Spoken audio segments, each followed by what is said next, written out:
अगले ही दिन रूही ने अपनी माँ से पूछा, माँ, अगर कोई तुम्हें तुम्हारा सम्मान लौटा दे, वो रिश्ता जो टूटा था उसे समझदारी और गरिमा के साथ जोड़ा जाए, तो क्या तुम उस रास्ते पर चलना चाहोगी? यह सुनकर अवंतिका चौंक गई। ये कैसा सवाल है? सिर्फ एक विचार है। तुम अब भी उससे प्यार करती हो ना? अवंतिका कुछ पल खामोश रही और फिर धीरे से कहा, प्यार अब भी है, लेकिन उससे भी ज्यादा गुस्सा है। उसकी चुप्पी पर वो सबसे ज्यादा डर है फिर से टूटने का। यह सुनकर रूही मुस्कुराई और कहा, इस बार मैं तुम्हें टूटने नहीं दूंगी। इस बार बेटी खड़ी है माँ के पीछे ढाल बनकर। कुछ दिनों बाद रूही ने अभिनव को एक पत्र लिखा, बिना नाम बताए। एक बेटी आपको बुला रही है, न माफी मांगने के लिए न पछतावे के लिए, बस इसीलिए कि आप एक अधूरी कहानी के अंतिम अध्याय को पूरा करें। अगर आपके दिल में अब भी जवाब है तो आइए वृद्धाश्रम के उस गेट तक जहां आपकी कहानी के रूह अब भी आपका इंतजार कर रहे हैं। एक दिन वृद्धाश्रम के बाहर एक कार रुकती है। अभिनव बाहर आता है, बालों में कुछ सफेदी, आंखों में नमी। अंदर प्रवेश करता है। सब दादियां उसे पहचानती है और तब एक कोने से अवंतिका आती है। अब भी वैसी शांत, गरिमामयी, लेकिन आंखों में हल्की बेचैनी। अभिनव झुककर एक हाथ आगे बढ़ाता है। मैं माफी नहीं मांगने आया, मैं फिर से तुम्हारा हाथ मांगने भी नहीं आया। मैं बस ये कहने आया हूँ कि आज मैं सिर्फ एक पुरुष नहीं, एक अपराध बोध हूँ। और अगर मेरी बेटी ने मुझे यहाँ तक बुलाया है तो शायद वह मुझे अपना कहने का हक देना चाहती है। यह सुनकर अवंतिका चुप रही। तभी पीछे से रूही आई। उसे देख अभिनव की आंखों से आंसू छलक गए। उसे लगा जैसे अवंतिका आ रही है, उसी आत्मविश्वास के साथ। अभिनव ने रूही को अपने गले से लगा लिया। रूही ने दोनों का हाथ पकड़ा और कहा, आज मैं सिर्फ आपकी बेटी नहीं, आप दोनों की कहानी की अंतिम कड़ी हूँ। अगर आप दोनों तैयार हैं तो इस बार मैं लेखक बनूंगी और इस कहानी को अंत नहीं, एक नई शुरुआत दूंगी। ये नहीं हो सकता रूही।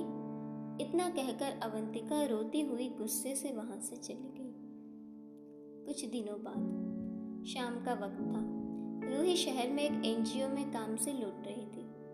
मेट्रो स्टेशन के पास एक छोटी सी भीड़ थी। रूही पास गई। सड़क किनारे दो बूढ़े झुककर भीख मांग रहे थे।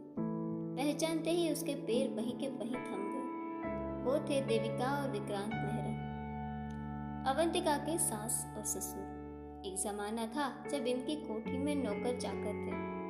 आज दोनों के हाथ में जंग लगे कटोरे थे और चेहरे पर शर्म की मोटी परत। रूही ने एक पल को देखा, फिर झुककर धीरे से कहा, चलिए मेरे साथ आइए। लेकिन तुम कौन हो? मेरे साथ चलिए, सब पता चल जाएगा। कुछ देर बाद रूही दोनों को वृद्धाश्रम ले आई। अवंतिका को देखकर दोनों की आंखें भर आई। अवंतिका आंगन में फूलों को पानी दे रही थी। तभी सामने देखा, वो दोनों झुके खड़े थे। विक्रांत की आंखें भर आई। बहू, तेरे सामने आने की हिम्मत नहीं है, लेकिन जिंदगी ने सिखा दिया है कि लड़की पैदा होती है तो किस्मत साथ आती है, और हमने वही लड़की को मिटाने की कोशिश की। देविका, जो कभी खानदान की इज्जत की मलिका थी, अब वो कांपती आवाज में कहती है, माफ कर दे बेटी, तेरे जैसे बहू की कदर नहीं की, और बेटे ने भी हमें त्याग दिया। हमारे छोटे बेटे ने हमें घर से निकाल दिया, और अभिनव भी सब छोड़कर कहीं चला गया। अवंतिका के हाथ कांपे। रूही कुछ दूर खड़ी थी। वो जानती थी माँ के भीतर एक तूफान चल रहा है। कुछ पल बाद अवंतिका धीरे से बोली, आपने मेरी कोख पर शक किया, मेरी बेटी को बोझ समझा। मैंने सब सहा, लेकिन आप टूटी हालत में है तो मेरी परवरिश, मेरी बेटी की सीख यही कहती है कि माफ करना आसान नहीं, लेकिन जरूरी है।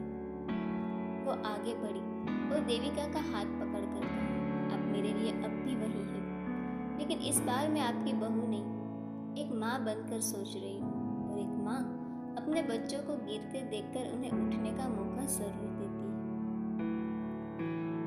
अगले कुछ दिन देविका और विक्रांत वृद्धाश्रम में ही रहने लगे। शुरू में वे संकोच करते रहे, फिर धीरे धीरे बुजुर्गों की सेवा करने लगे। रूही के स्कूल के बच्चों को कहानियां सुनाते और शाम को आंगन में बैठकर पुराने पापों का बोझ कम करने की कोशिश करते। एक दिन अवंतिका ने रूही से पूछा, तू उन्हें लेकर क्यों आई? उन्होंने मुझे तोड़ा था। यह सुनकर रूही ने मुस्कुराकर जवाब दिया कि माँ, तूने मुझे माफ करना सिखाया था। तूने अपने दर्द को मेरी परवरिश का हिस्सा नहीं बनने दिया, तो अब मेरी जिम्मेदारी है कि तेरे दिल का बोझ मैं कम करूं, तेरे दिल में कोई बोझ ना रहे, तेरा दिल कोई बोझ लेकर ना रहे। लेकिन सवाल अब भी अधूरा था, अभिनव कहाँ गया? एक दिन विक्रांत चुपचाप बोले, अभिनव सब छोड़कर कहीं चला गया है, हमसे नाराज होकर, खुद से शर्मिंदा होकर। यह गया था, मैं माँ बेटी के बीच आया, अब किसी रिश्ता मांगने के लायक ही नहीं रहा। यह सुनकर अवंतिका की आंखें भर आई। वो लौट सकता था, लेकिन उसने दूरी चुनी। रूही ने अवंतिका का हाथ थामा और कहा, माफी देना और भूलना तो अलग चीजें हैं। तूने माफ कर दिया, लेकिन उसे खुद को माफ करना नहीं आया। तो सजा भी है और पछतावा भी है। वृद्धाश्रम की छत पर दादा दादी अब बच्चों को कहानी सुनाते हैं। अवंतिका अब फिर से मुस्कुराना सीख रही है और रूही एक नई सामाजिक मुहिम पर निकल रही है। एक औरत, एक विरासत। वो कहती है, हर बेटी को सिर्फ जन्म लेने का नहीं, अपनी माँ को इंसाफ दिलाने का भी हक है। और मैंने अपनी माँ को उसका परिवार, उसका सम्मान और खुद को फिर से जीने की वजह दी।